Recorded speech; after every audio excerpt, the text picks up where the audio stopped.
Hello, good morning. You've tuned into Power Breakfast on CNBC TV 18. I'm Vinny Motiwala. With me is Mamakshi Dore as well.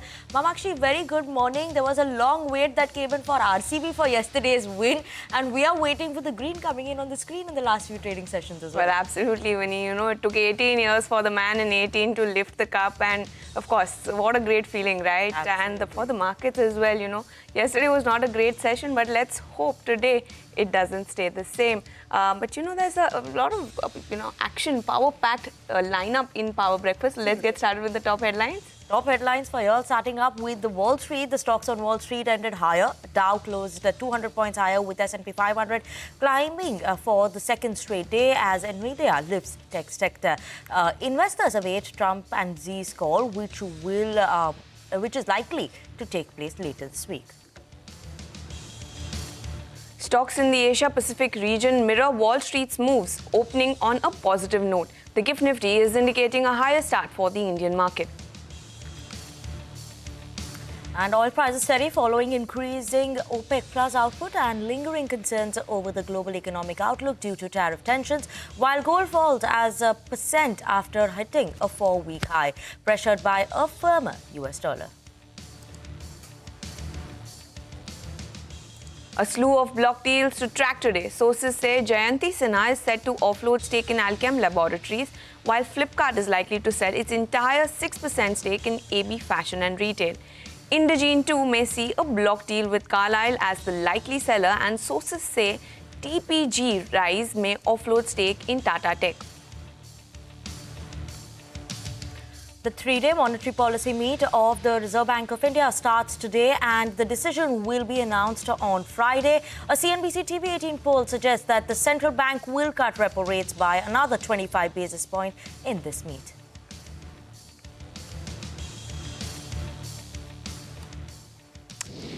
Okay, on that note, let's take a quick look at what the Asian markets are doing this morning. The handover doesn't seem to be bad for the US market, so Asian markets have opened up on the positive footing as well. Taiwan index up 1.74%, Hang Seng trading with gains of 0.7%, and any of the other Asian markets, whether you look at the ASX 200, that's the Australian market, Nikkei, Shanghai, all of them have opened on the positive note. Obviously, in South Korea also, we saw that sharp rise coming in because we have those opposition leaders win as a presidential election that has come in. So that is something interesting to watch out for. As of now, the GIFT Nifty or the Nifty 50 Open, if you look at that, is indicating a 44-point uptick for the Indian market. So better opening is what we're expecting than the last few trading sessions, which indicated a mild 20-point uptick in the opening sessions of the day. So right now, 44-point uptick is what we're expecting from the Nifty. Let's hope and pray that this stays as well, and we're expecting a green day. No midweek blues or tantrums coming in from the market. Well, absolutely no midweek blues, especially in the US market, because Wall Street ended higher, powered by a tech rally. Even as investors awaited clarity from potential trade deals, the Dow gained 214 points, the S&P 500 added 34 points, and the tech-heavy Nasdaq rose for almost 156 points in Tuesday's trading session. CNBC's Bertha Coombs gets us a wrap of all the action on Wall Street. Listen in. U.S. markets were up across the major indexes in Tuesday trading, powered by a tech rally as Wall Street waits on details from potential trade deals. The Dow gaining 214 points, the S&P 500 added 34, while the tech-heavy Nasdaq rose by 156 points. A disgusting abomination. That's what Elon Musk is calling President Trump's massive tax and spending bill that is now before Congress. Fresh off his last day as a special government employee last week, Musk wrote in a post on his X platform that he just couldn't stand it anymore and lashed out at the, quote, massive, outrageous, pork-filled congressional spending bill, unquote. He added in a second post that the bill would increase the budget deficit to $2.5 trillion and burden Americans with crushingly unsustainable debt. The White House shrugged off the criticism, saying it does not change the president's opinion on what he is calling his one big, beautiful bill. And Meta today announcing the company signed a 20-year agreement to buy nuclear power from Constellation Energy. The move continues a wave of tech giants buying into the industry to meet the growing power needs of data centers to fuel artificial intelligence development.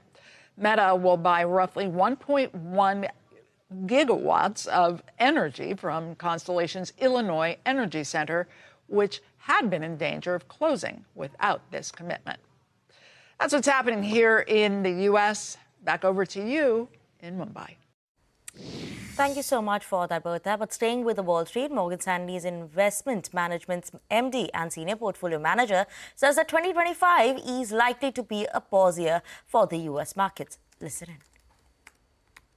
My base case for the year has been it's a pause year. We've had 2 great years in a row, and the market needs kind of a timeout, a breather. And if I work backwards, Joe, from the end of the year, it's tough to see the market substantially above 6,000, and at 5,900, that's not a lot of upside. And I learned that the market doesn't just go creep along slowly; it deviates around that central norm. So somewhere along the way, we're going to get another drawdown. I suspect it'll be later in the summer.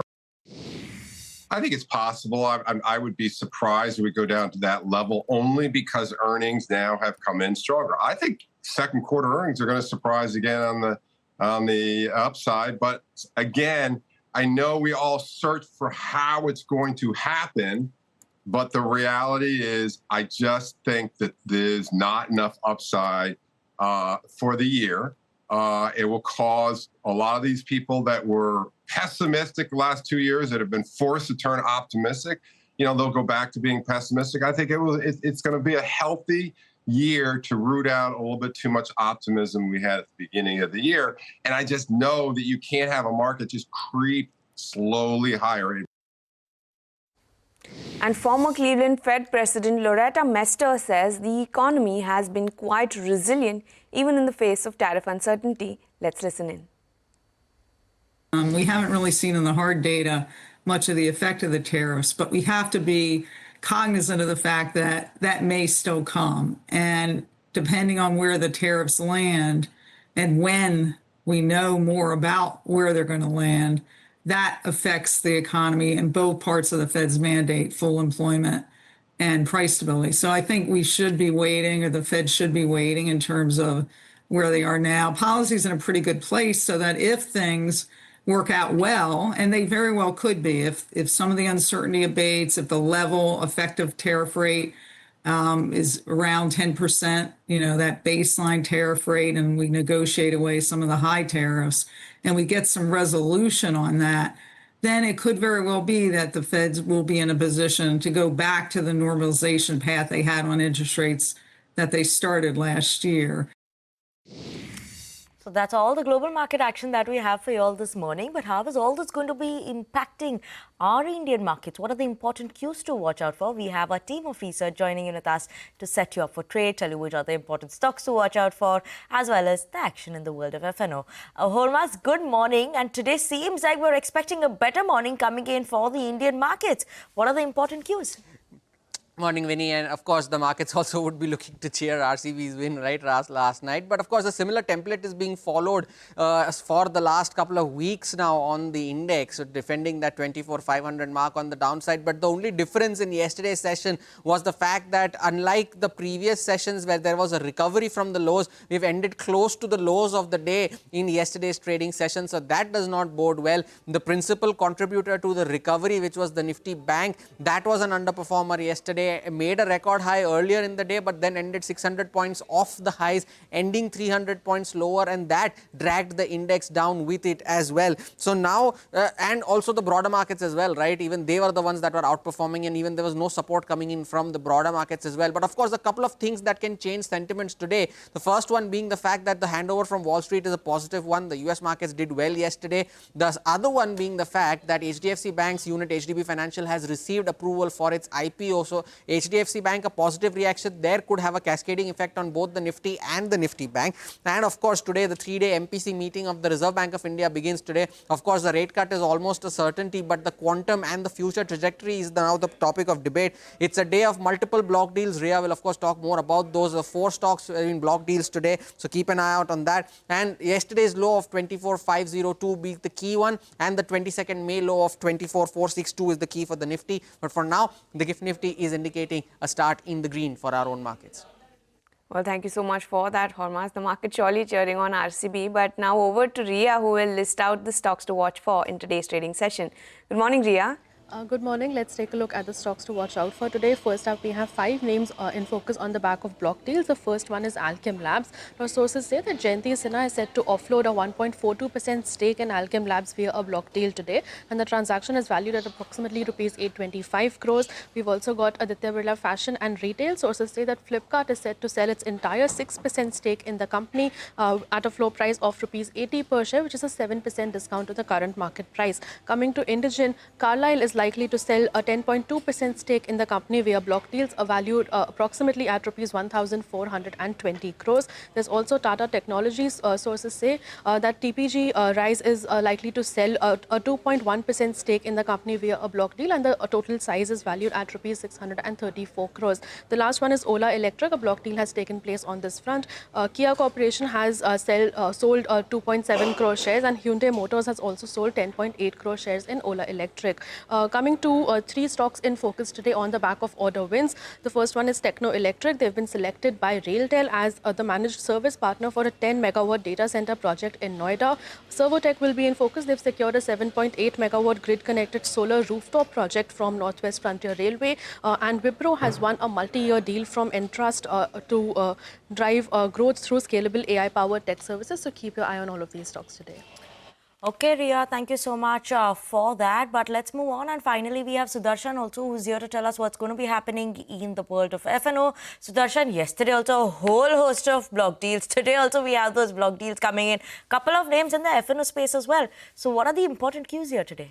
Good morning, Winnie. So unlike last few sessions, yesterday we did not see intraday recovery, and at the end, it was a close in the red for all the major indices. But good parties, Nifty has managed to hold on to levels about 24,500, which is a key support. And for today, following the positive global cues, GIFT Nifty is indicating a start with minor gains. And as far as flows are concerned, FIs remain on the sell side. Yesterday also in the cash market, FIs have sold more than rupees 2,800 crore, but it was fully offset by DIs, which have bought more than rupees 5,900 crore. Even in the index futures too, FIs have sold more than rupees 2,500 crore, and they have reduced long positions by nearly 900 contracts. And at the same time, they have added short positions of more than 13,000 contracts. And with this, FI long exposure now reduced to less than 17%, which is lowest in last 2 months. On the option front, 24,600 call and 24,700 calls were active ones, where we have seen addition in the range of 34 to 55 lakh shares.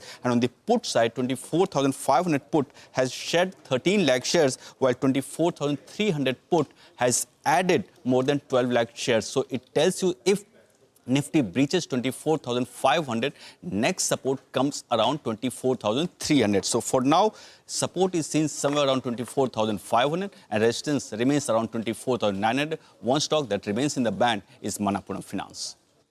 Well, thank you so much for that, Sudarshan. But let's slip into a very short break. Up next, SEBI approves HDB Financial's 12,500 crore rupee IPO. We get you more details on this on the other side.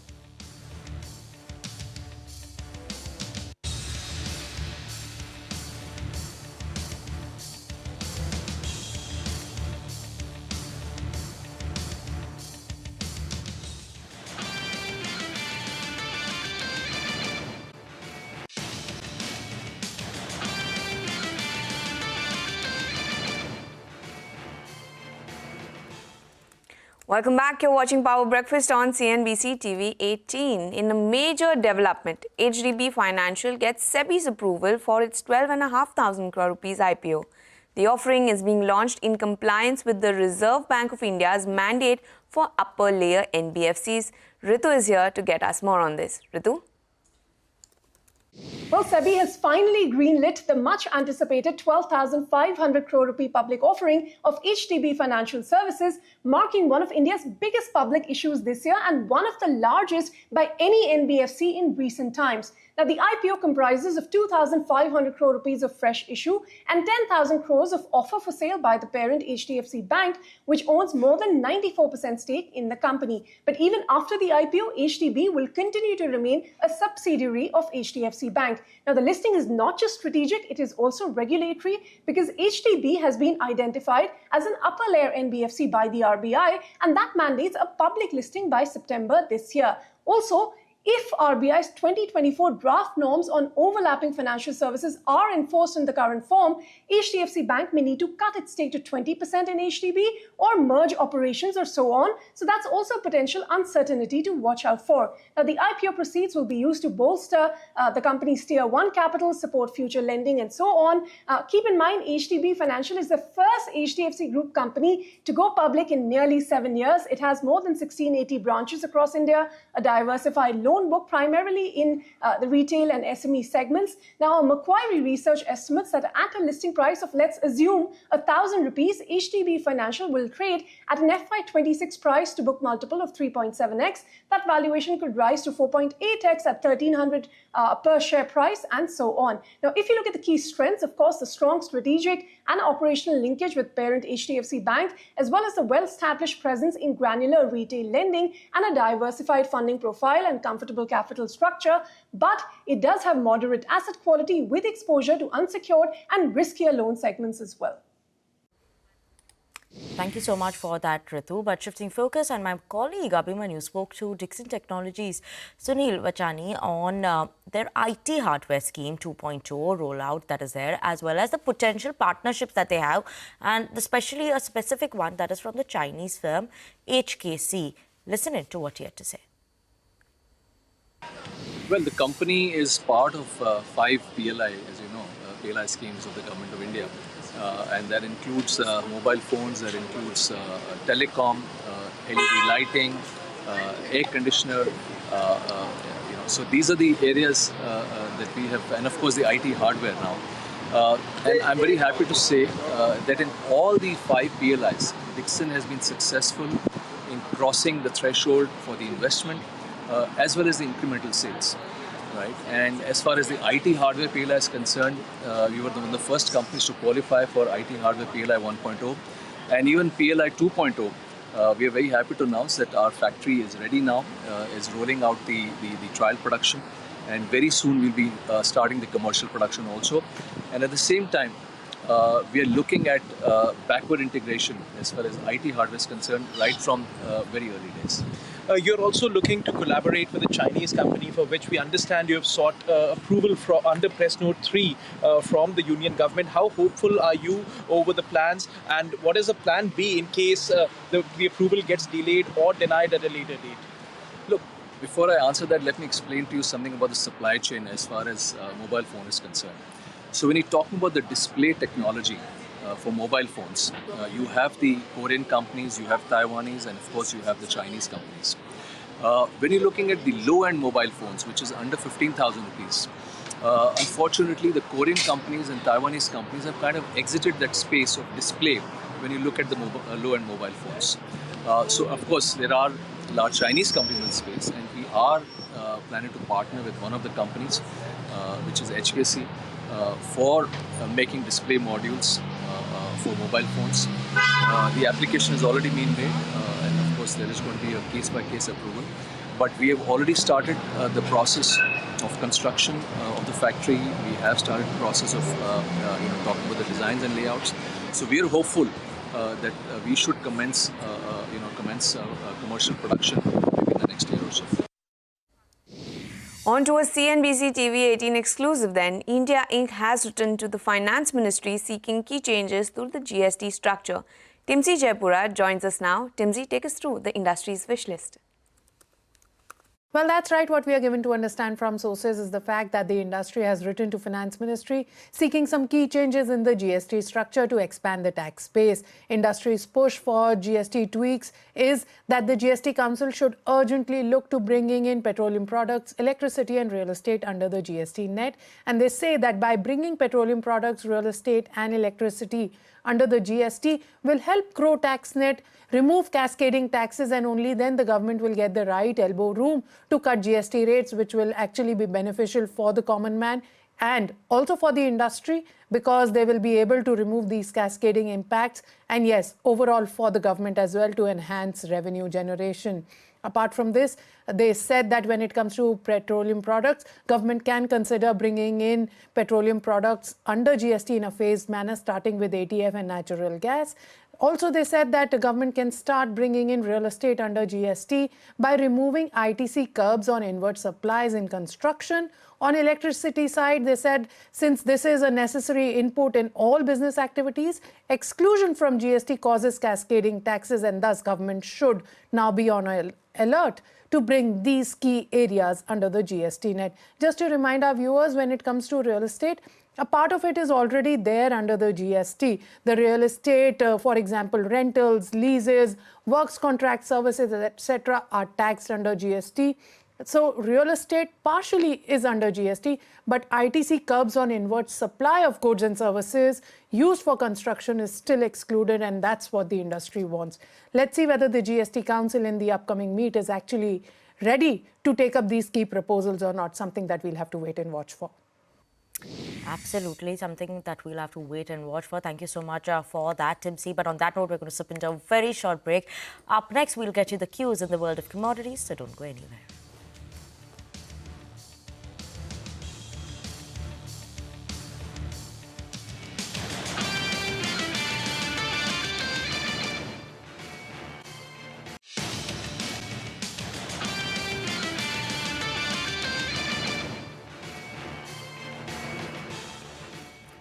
Thanks for staying tuned into Power Breakfast on CNBC TV 18. Now, the US is set to double tariffs on imported steel and aluminum starting today, according to the order signed by President Donald Trump. The move marks a latest salvo in Trump's trade wars, bringing levies on both metals from 25% to 50%. However, tariffs on metal imports from the UK will remain at 25%, while both sides work out duties in line with the terms of their earlier trade pact.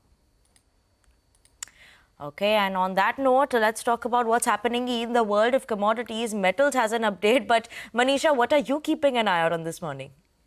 Well, I'm also looking at the crude oil prices because they're continuing to trade firm for a third straight day. The rising geopolitical tensions, Russia-Ukraine hostilities ramping up, despite those peace talks that they seem to be doing, is what is supporting markets. Also, when you look at the OECD lowering global growth outlook, that is something that could weigh onto the markets. So the fact that the U.S. crude inventories also have declined by 3.3 million barrels, that is another supporting factors continuing for the crude oil prices. I also want to talk about the gold prices, where we are looking at markets declining a percentage point overnight. It's off its 4-week highs. Well, the markets really are cautious ahead of the potential call between Trump and Xi.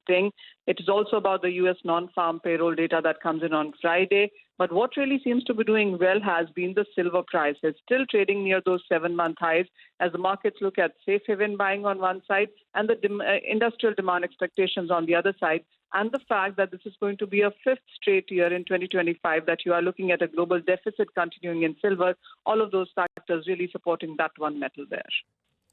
Well, thank you so much for that, Manisha. But moving on then, after years of yearning, fans of the Royal Challengers Bengaluru ended the 18-year trophy drought as Krunal Pandya and Jitesh Sharma led the team to their first ever Indian Premier League title. The Punjab Kings, led by Shreyas Iyer, this year came just short of promised land yet again as the team recorded its second loss in the final leg of the competition's history.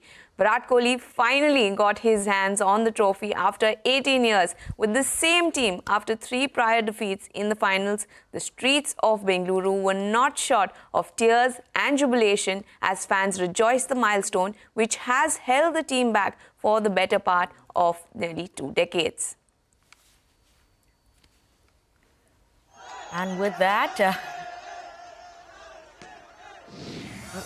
we're absolutely out of time on this edition of Power Breakfast on CNBC TV 18. Up next, you have Bazaar Morning Call, hoping the cheer which we saw on the Bangalore streets will continue on the street as well. But Bazaar Morning Call will take you through all the action.